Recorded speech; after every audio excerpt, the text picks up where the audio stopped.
Welcome to episode 2 of Paso Solar Design, brought to you by the Eco School. You may recall from episode 1, the first principle of solar design is solar gain. If you've ever left your car parked on a sunny day, you know all about solar gain. You come in off the beach, and your car's so hot, you want to jump back in the water.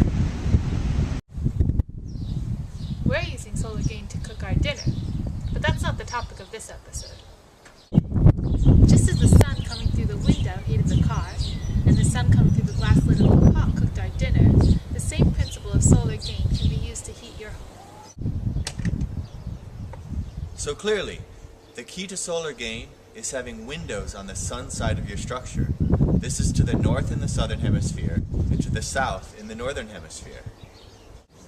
For the most part, windows on the sunny side of your house are net energy gainers, while those on the shady side are net energy losers. But there are certain ratios to aim for in Paso Solar design. In rooms facing the sun, you want a ratio of window to floor space between 20 and 35%. In other words, the amount of glass should be 20 to 35% of the amount of floor covering. Ours happens to be 28%. And in your east and west facing rooms, you want a ratio of 10 to 25% of glass to floor space, depending on your latitude. And finally, on the shady side of your house, that part facing the north or south pole, you want a ratio of 10 to 0%. Unfortunately, our windows on the south side are way too big, but we've got a strategy for that, and we'll cover it in the episode on insulation. Along with the placement of windows within the building, also important is the orientation of the building on the site itself. This is shown by an example in California, where they built the same rectangular building along the east and the west axis, and along the north and the south axis. The building that was built along the north and south axis was colder in the wintertime and hotter in the summertime. Who wants to live there? Overheating in the summertime due to excess solar gain is an often overlooked problem in passive solar design, but it is a problem that can be solved using simple steps. In our climate, it's not such a huge worry, so we've simply used curtains to block out extra light in the summertime. However, in other climates, it might be more important for you to build eaves.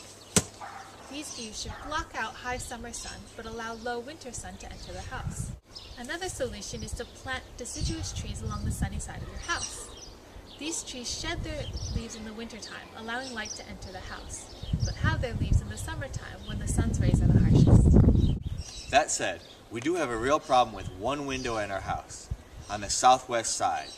It gets hammered by the late afternoon summer sun and overheats this corner of the house. In the wintertime, it's a net energy loser, so we're going to swap it. I'll show you.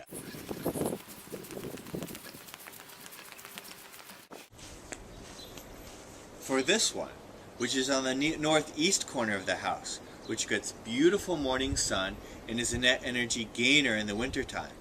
So we're going to board up that window, and without changing the total amount of glazing in the house, we're going to benefit from this one.